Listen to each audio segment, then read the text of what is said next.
सभी को जय सिया राम। राम कुटुंब में आज जो हम लोग उत्तरकांड पर चर्चा कर रहे हैं उसके संपन्न होने के पश्चात तो आज हमारे बीच में अमिता गुप्ता जी उपस्थित हैं और वो उत्तरकांड के सार संक्षेप के बारे में आपसे बातचीत करेंगी, अपना जो भी भाव है उसको साझा करेंगी। तो अमिता जी, बहुत बहुत स्वागत है आपका। और अन्य लोगों से निवेदन है कि कृपया म्यूट रखें अपने आप को। सबको जय श्री राम। जय सिया अ, राम। उत्तरकांड का सार संक्षेप कर पाना किसी के लिए संभव नहीं है, पर प्रभु की प्रेरणा से जो कुछ लिखा गया है वो मैं आपके साथ साझा करती हूँ। और ये उसको इसी तरह लीजिएगा जैसे कोई बालक अपने मित्रों से कोई कहानी कह रहा हो, उससे ज्यादा इसमें मुझसे कुछ लिखा नहीं गया है। तो इसी प्रार्थना के साथ मैं ये शुरू करती हूँ। तो उत्तरकांड में तुलसीदास, बाबा तुलसीदास श्री रामचंद्र की वंदना करके और फिर शंकर जी को प्रणाम करके आगे की कथा कहते हैं। ये कथा भगवान शंकर पार्वती जी को सुना रहे हैं कि भगवान के राम के आने में एक दिन रह गया है और भरत को सुंदर शगुन होते हैं। फिर भी मन में संदेह होता है कि अगर भगवान ना आए तो क्या होगा। ऐसा अक्सर भक्त के मन में विचार आता है। और फिर वे सोचते हैं कि श्री राम तो प्रभु हैं, जो सेवक का अवगुण चित्त में भी नहीं धरते। वे दीन बंधु हैं। उधर भगवान राम ने भी हनुमान को भरत के पास भेजा। हनुमान जी ने विप्र रूप में भरत को देखकर, जो जटाओं का मुकुट बनाए हुए थे और दुर्बल शरीर से राम राम जप रहे थे, उनको देखते ही हनुमान जी ने भरत के हृदय के सब संशय मिटा के भगवान राम के आने का समाचार सुनाया। सुनकर भरत कहते हैं कि इस समाचार के बदले जगत में ऐसी कोई वस्तु नहीं है जो मैं तुम्हें दे सकता हूँ, इसलिए मैं तुम्हारा आजीवन ऋणी रहूंगा। समाचार सुनते ही भरत अयोध्यापुरी आते हैं। पहले गुरु को और फिर राजमहल में एक खबर पहुंचती है और पल भर में सब नगर वासियों को यह समाचार मिलता है। प्रभु को आते देख अयोध्या स्वयं संपूर्ण शोभाओं की खान बन जाती है। ऐसा लगता है कि अयोध्या एक समुद्र है जो श्री राम के मुख रूपी पूर्ण चंद्र को देख को उनकी ओर बढ़ रहा है, और इधर उधर दौड़ती स्त्रियां उसकी तरंगों के समान चंचल हो रही हैं। श्री राम अपने साथियों को, विभीषण, सुग्रीव, जामवंत, सबको अयोध्या के बारे में बताते हैं। अयोध्या वासियों को अपनी ओर आते देख प्रभु पुष्पक विमान को नगर के समीप उतरने की प्रेरणा देते हैं। फिर विमान को कुबेर के पास जाने का आदेश दे देते हैं। समाज में गुरु से, परिवार के सभी सदस्यों से, जन से, नर नारियों से कैसा व्यवहार करना चाहिए, ये श्री राम के अपने उदाहरण से दिखता है। गुरुओं को धनुष बाण धरती पर रखकर प्रणाम करते हैं। फिर भरत और शत्रुघ्न को गले लगाकर प्राण जीवन दान देते हैं और उनके दुख का नाश करते हैं। अयोध्या वासियों को एक एक को अलग अलग से मिलते हैं, ऐसा उनका एक चमत्कार वो करते हैं। और अपने जनवासियों के वियोग और शोक को हरते हैं।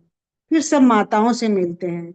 माँ कैकेयी से श्री राम ने सकुशलता पूछते हैं और कोमल वचन कहते हैं। फिर श्री राम ने अपने सब सखाओं को बुलाया और सबसे मिलवाया। श्री राम अपने गुरु से कहते हैं कि इन्हीं लोगों ने संग्राम में मेरे हित के लिए अपने जन तक हार दिए। ये मुझे भरत से भी अधिक प्रिय है।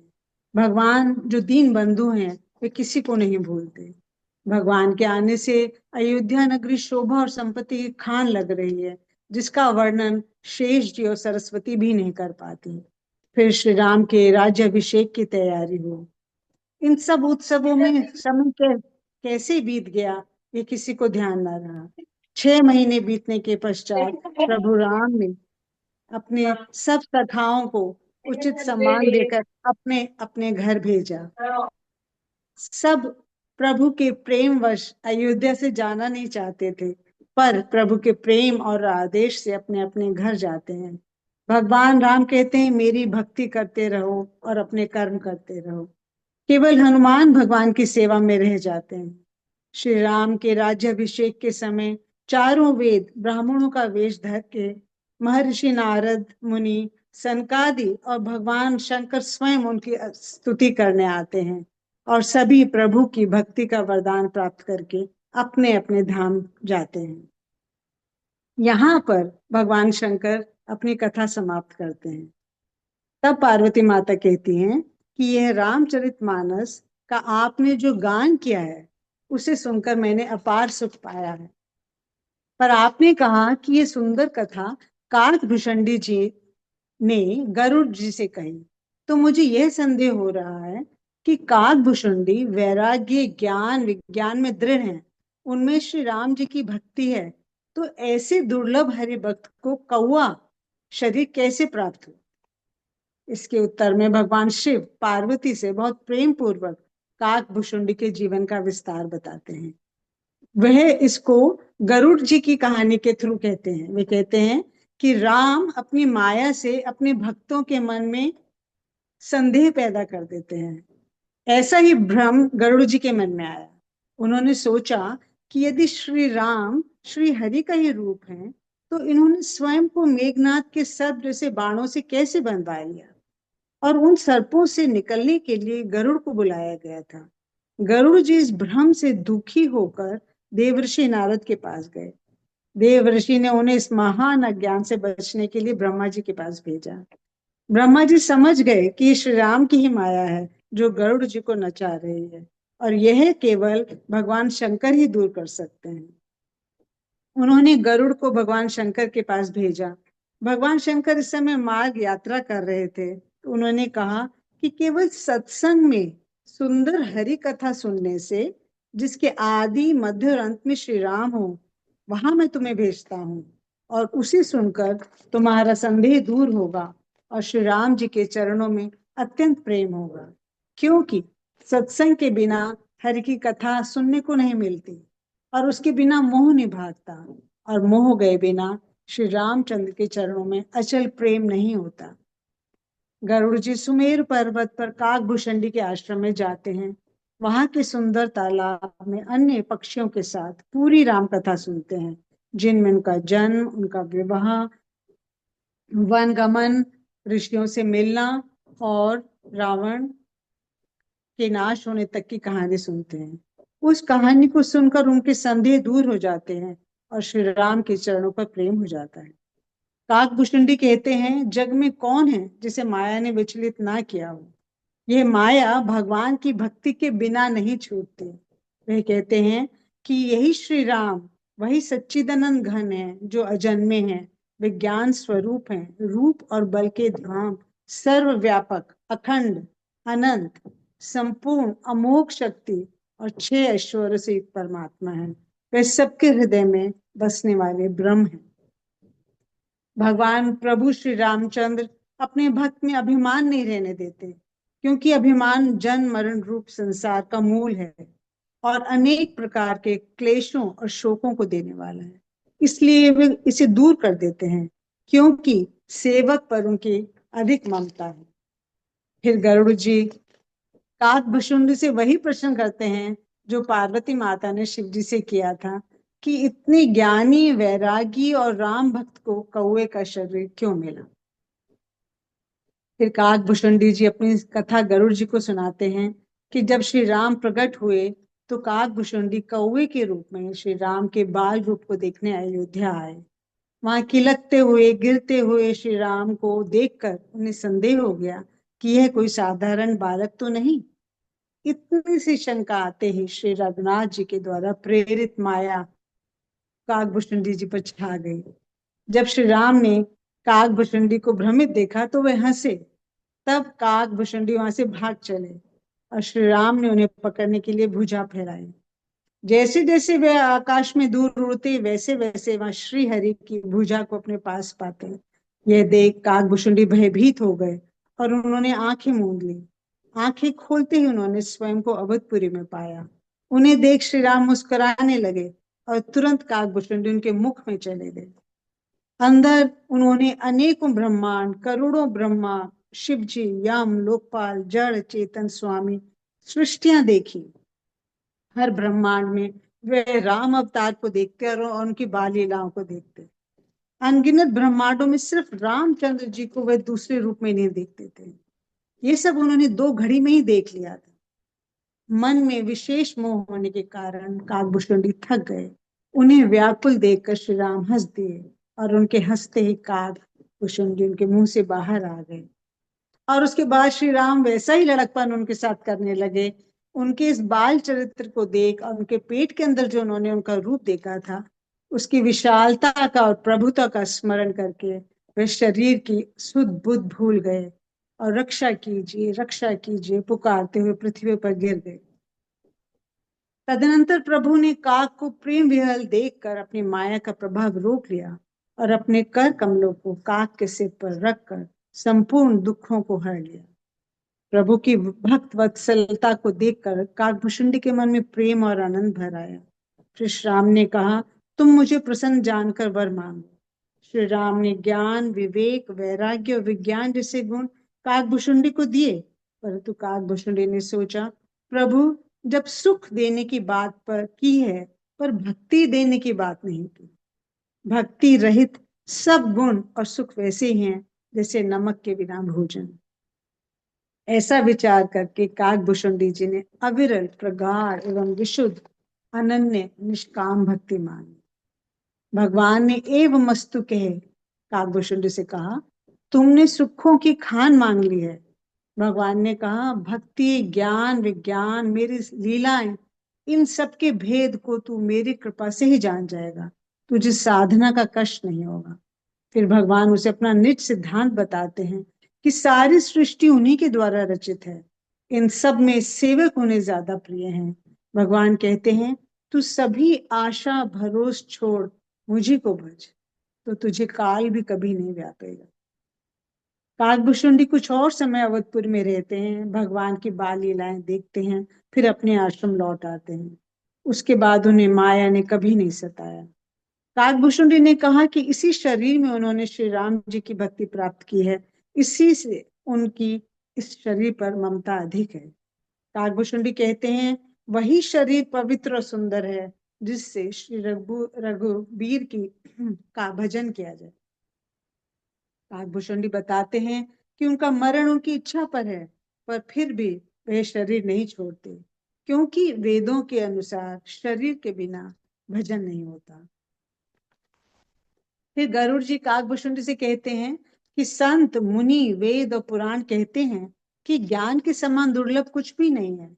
वही ज्ञान लोमश मुनि ने जब आपसे कहा तो आपने भक्ति के कारण उसका आदर नहीं किया। आप कृपा करके मुझे ज्ञान और भक्ति में अंतर बताएं। तब काकभूषुंडी ने आदर के साथ कहा कि भक्ति और ज्ञान में भेद नहीं है, परंतु ज्ञान समझने में, समझाने में और साधने में कठिन है, और कदाचित ये ज्ञान हो भी जाए तो उसे बचाए रखने में अनेकों विघ्न हैं। जबकि भक्ति सरल और सुगम होती है।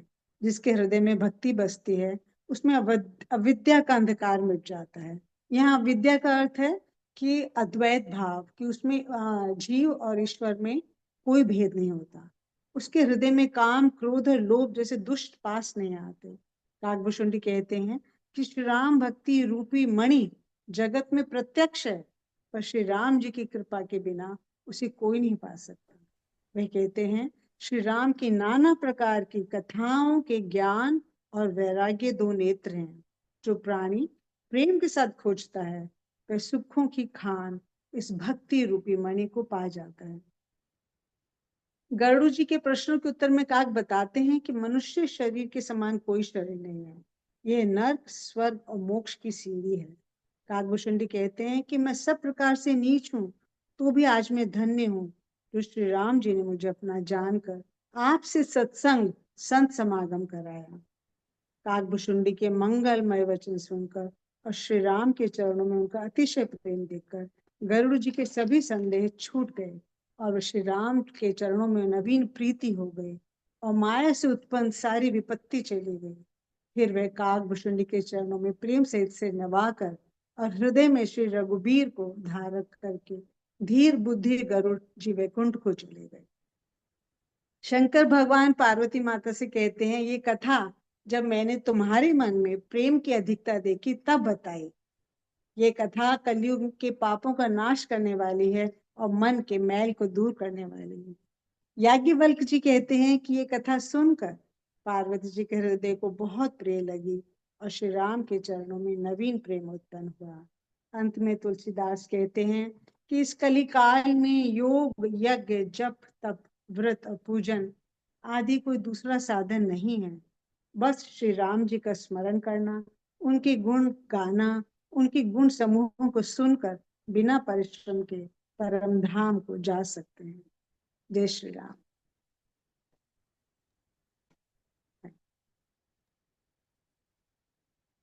बहुत ही सुंदर बहुत अमीता सुंदर, जी। बहुत सुंदर, अद्भुत। काकभूषुंडी जी का प्रसंग बहुत ही अच्छा लगा, बहुत ही से। हरे बहुत कृष्ण। सुंदर अमिता जी। बहुत संक्षेप में आपने इतने बड़े सच में कांड को जो बहुत समझ सुंदर लिया अमिता जी, और सारे बहुत बिंदु अच्छा आपने लगा। हाँ, कह बहुत दिए। सुंदर, बहुत सुंदर। बहुत पहली सुंदर। बार सुना है हमने तो वाकई। उत्तराखंड का। हाँ, इतने छोटे में पूरा उन्होंने हाँ, बांध दिया राम। अंदर। हाँ, बिल्कुल जैसे वो सही। 5 वो दोहों में रामायण है पूरी, इसी तरह आपने भी थोड़े में पूरा उत्तरकांड वो कर दिया। कोई भी चीज छोड़ी नहीं, बहुत यथावत, बहुत सुंदर, संक्षेप में बहुत बहुत बहुत सुंदर, बहुत वाकई बहुत सुंदर। किसी का कोई प्रश्न अमिता जी से, कुछ जानना समझना या वैसे ही और सुनना इसी बिंदु पर? प्रश्न ये मन में आता है कि भगवान राम काकभूषुंडी जी का भ्रम तो खुद छोड़े, और गरुड़ जी का वो पहले ब्रह्मा जी के पास गए, ब्रह्मा जी ने उनको शंकर के पास भेज दिया, तो इसमें भी कुछ है क्या कि उनको शंकर के थ्रू ज्ञान मिला और भगवान काकभूषुंडी पर इतना प्रसन्न थे कि सब कुछ बचपन में ही सब कुछ दिखा दिया उनको। बताइए बिल्कुल सही अमिता कह जी। रही हैं। इस प्रश्न को उत्तर विनीता मिश्रा जी देंगी और बहुत गूढ़ प्रश्न है, बहुत अच्छा प्रश्न है। और मैं इस प्रश्न मेरे मन में भी स्वयं आया कि काकभूषुंडी जी को इतना प्रेम राम, भगवान राम कैसे करते थे। और वो जो काकभूषुंडी थे उनको भगवान का शिशु रूप ही सबसे ज्यादा पसंद था। और पर उन्होंने गरुड़ जी को इतना अलग अलग माध्यम से कैसे पहुंचाया, इसका जवाब विनीता जी आप दीजिए, मेरी प्रार्थना।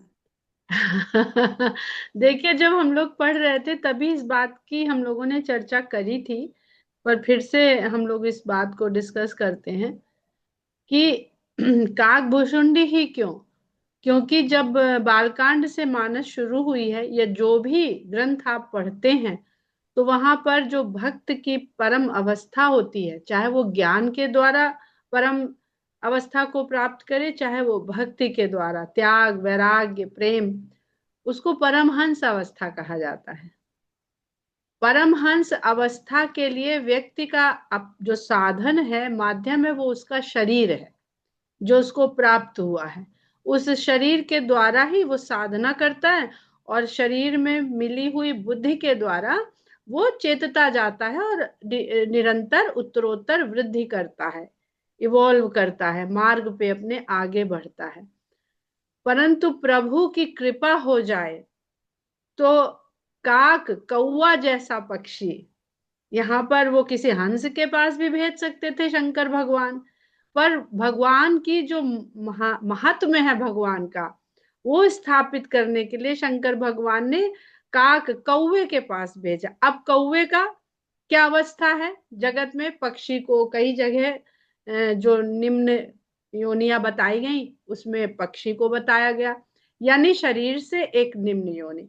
अब उन पक्षियों में भी, अरे भाई पक्षी ही लेना था, कोयल ले सकते थे, चलो रूप रूप प्रभावी नहीं है तो काला कौआ, तो काली कोयल ले लेते, कम से कम बोलती तो मीठा तो बोलती, जगत में मीठा बोलने के लिए जानी जाती है। उसमें कौवा ले लिया कि ना तो रूप मायने रखता है, न योनि मायने रखती है, और कौवा क्या बोलेगा? काव काव काव काव, ज्यादा देर बोले तो लोग उड़ा देते हैं कि कान खा रहा है। कोयल बोलती है तो बाहर निकल के सुनते हैं। तो काव काव करने वाला पक्षी भगवान की कृपा हो जाने से भगवान के महात्म्य को गा सकता है, इसको जीव के रूप में देखे, मनुष्य के रूप में देखे, तो ना तो आपने कहाँ जन्म लिया है, किस योनि में जन्म लिया है, ये मायने नहीं रखता। आपका शरीर कैसा है, बुद्धि कैसी है, जयंत की दृष्टि एक कर चुके हैं, दृष्टि कैसी है, कुछ भी मायने नहीं रखता अगर भगवत कृपा हो गई तो भगवान सब पर कृपा करते हैं। ये बेटा जहाँ अटैची गरुड़ रखी है को वहां भी पर कृपा करी, ऐसा नहीं कि गरुड़ पर कृपा नहीं करी, पर गरुड़ पर कृपा करते, गरुड़ से श्रेष्ठ के पास भेजते, आगे आगे तो काटा गरुड़ को अहंकार होता कि मेरी जिज्ञासाओं को तो केवल शंकर समाधान कर सके, और किसी के अंदर ये ऐसा बढ़िया प्रश्न पूछा कि सबको सब लाजवाब निरुत्तर रह गए। तो इसमें जो जिज्ञासु है उसका अपना अहंकार थोड़ा पुष्ट होता है। हम लोग कहते हैं ना भाई हम वहां से, वही पुस्तक है, पर एक जो पढ़ा हुआ है कि हमने तो IIT से इंजीनियरिंग, और एक इसमें साधारण सा जो खुला हुआ है इंजीनियरिंग कॉलेज, तो उसका बोध रहता है अरे वो हमसे क्या बात करेंगे, हम IIT से के टॉपर हैं, तो वो भी तो विद्यार्थी है। तो गरुड़ जी जिज्ञासु कौन है, गरुड़ जी विद्यार्थी हैं, लेकिन वो ज्ञान अगर उनको काकभूषुंडी से मिला तो तभी तो उनका अहंकार नष्ट हुआ। भगवान अपने भक्तों को सब जानते हैं, वो तो काकभूषुंडी जी ने कह दिया कि ये तो हमें श्रेष्ठता दिलाने के लिए तुम्हें हमारे पास भेजा, तुमको कोई जिज्ञासा नहीं थी, तुमको कोई अज्ञान नहीं थी तुम्हारा, अरे भगवान छू देंगे तो वो तो तुम्हारे पर विराजमान है, वो छू देते हैं तो सारे प्रश्न अंधकार मिट जाते हैं, प्रश्न सब समाधान हो जाता है। लेकिन अहंकार मिटाना भगवान केवल चाहते हैं, जो अभी राजरानी जी ने भी बताया कि तरलता। आप यहाँ पर उत्तरकांड जो अभी अमिता जी ने बताया कि जब भगवान राम आए तो भरत से मिले, फिर इनसे मिले, फिर उनसे मिले, फिर वामदेव वशिष्ठ मुनि नायक, भी म्यूट रखिए प्लीज, म्यूट रखिए मंजू जी। तो वामदेव वशिष्ठ मुनि नायक देखे प्रभु महि धरि धनुषायक, ये क्यों लिख दिया? वामदेव वशिष्ठ और अन्य मुनि नायक को देखने के लिए राम ने धरती पर धनुष और बाण दोनों रख दिया। गुरु को शस्त्र धारण करके नहीं देखा जाता, तो पहले तो शस्त्र छोड़ा, और पहले ही हम लोग पढ़ चुके हैं बालकांड में कि धनुष अहंकार का प्रतीक है, तो धनुष उठाते हैं विश्वामित्र के सामने और धनुष धरती पर धर देते हैं वशिष्ठ मुनि के सामने। एक गुरु के सामने धनुष उठाते हैं गुरु की आज्ञा से, और एक गुरु के सामने निज इच्छा से, अपने अपने सोच से। उनको शीलवान कहा गया ना, राम के बराबर, उनके जिस गुण की जब भी प्रशंसा करेंगे तो उनके बराबर शील किसी में नहीं है। तो धनुष को नीचे धर के तब गुरु को दिया। तो कब धनुष उठाना है और कब धनुष का संधान करना है। मिथिला में धनुष उठाया, संधान नहीं किया, और लंका में संधान, दंड कारण में। तो संधान करना है वन में, अरण्य में, जहां अराजकता है। तो धनुष, भगवान का धनुष उठाना, भगवान का धनुष चलाना, और भगवान का धनुष छोड़ना। अब छोड़ दिया, अयोध्या में धनुष का क्या काम, अयोध्या हो गई है। तो जैसे भगवान है वैसा ही वो अपने भक्तों को करना चाहते हैं। किसी तरह का अहंकार मत ला दो, धनुष अहंकार है, ला दो मत, हो गया काम, छोड़ो। शंकर ने छोड़ दिया था ना, तो शंकर ने छोड़ दिया, तो उन्होंने कहा अब इसका क्या काम, अब त्रिपुरासुर मर गया तो भगवान ने तोड़ दिया, अब इसका कोई काम नहीं, तोड़ो इसे, खत्म करो। रखा रहेगा तो शंकर को भी याद दिलाता रहेगा। तो इसलिए, और वही उन्होंने जो अपने साथ, वो जो भक्त के साथ, जो भक्त के साथ वो अपने साथ। तो काकभूषुंडी और गरुड़ के संवाद में हमें जो यही समझ में आता है कि कोई भी प्रश्न का उत्तर दे सकता था। सही कह रही हैं आप, क्योंकि गरुड़ जी श्री हरि के साथ रहते थे तो भी उन्हें संदेह हुआ। तो जैसे आपने IIT का एग्जाम्पल दिया कि वो वास्तव में बहुत अपने आप को प्रिविलेज मानते थे, क्योंकि हर समय ईश्वर उनके ऊपर बैठते थे। तो जब उन्हें संदेह हुआ तो ये बिल्कुल सही है कि भगवान ने काकभूषुंड जी के पास भेजा ताकि उनका अभिमान कम हो और और ज्ञान गरुड़ भी प्राप्त गरुड़ जी को नैकट्य दोष हो गया था, इसको नैकट्य दोष कहते हैं। भगवान की कोई बहुत बड़े पद का हो व्यक्ति, उसका ड्राइवर भी अटता है, उसका साहब अंदर विनम्रता से मिलेंगे, चपरासी जो बाहर भी साहब बिजी है।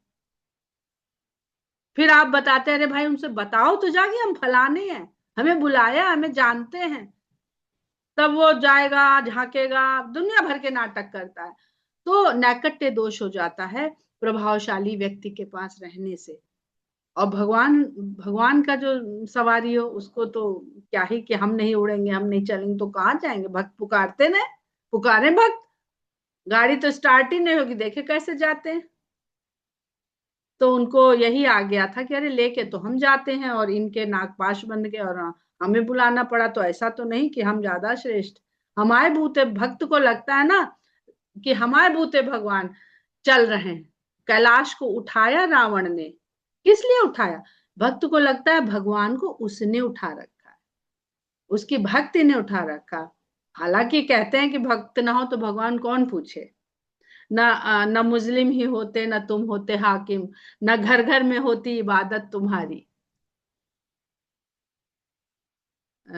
बहुत सुंदर है ये, कव्वाली टाइप का भजन है, हम लोग के बचपन में सुना है। तो कभी इसकी पंक्तियां सुनाएंगे, अभी इस समय तो नहीं है सामने। कि न मुस्लिम ही होते, न तुम होते हाकिम, क्या होती अदालत तुम्हारी, कहाँ तो फिर कैसे लगती अदालत तुम्हारी। तो ये बहुत सुंदर भजन है। और आपको आश्चर्य होगा, जो हमारे घर में हमारे काम करते थे, हम लोग तो हेल्प ही कहते हैं, वो गाते थे इस भजन को। तो वो बचपन का सुना हुआ है, अब तो वो भी स्वर्गवासी हो चुके हैं, पर वो ये सब भजन गाते थे। और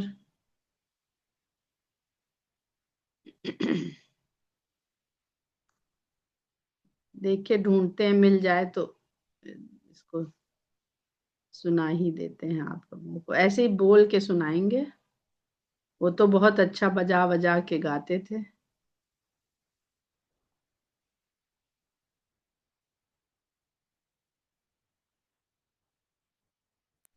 हाँ, उन लोग का ज्ञान विनीता जी, जो हम लोग के यहाँ, आप बात सही कह रहे हैं। गांवों में जो बाबा लोग होते थे या उनके पास जो लोग बैठते थे, वो जो भजन वगैरह करते थे बड़ा गूढ़ होता था। अब हम लोग जो पढ़ के ये सब चीजें ज्ञान प्राप्त कर रहे हैं, उस समय वो लोग कहाँ ज्यादा पढ़े होते थे। हमारे ही बाबा थे, वो 5th क्लास या किसी तरह पढ़े लिखे थे। हाँ, तो लेकिन जो बातें वो करते थे, जो ज्ञान देते मिल थे, गया बहुत है, गूढ़ आप था। सुन लीजिए, बहुत सुंदर भजन है। कृपा की न होती जो आदत तुम्हारी, आपके उत्तर मिल जाएंगे इसमें। कृपा की न होती जो आदत तुम्हारी, तो सुनी ही रहती अदालत तुम्हारी। वाह, क्या कृपा बात है। की न होती जो आदत तुम्हारी, तो सुनी ही रहती अदालत तुम्हारी। और दोनों के दिल में जगह तुम न पाते, दोनों के दिल में जगह तुम न पाते, तो किस दिल में होती हिफाजत तुम्हारी। तो किस दिल में होती हिफाजत तुम्हारी।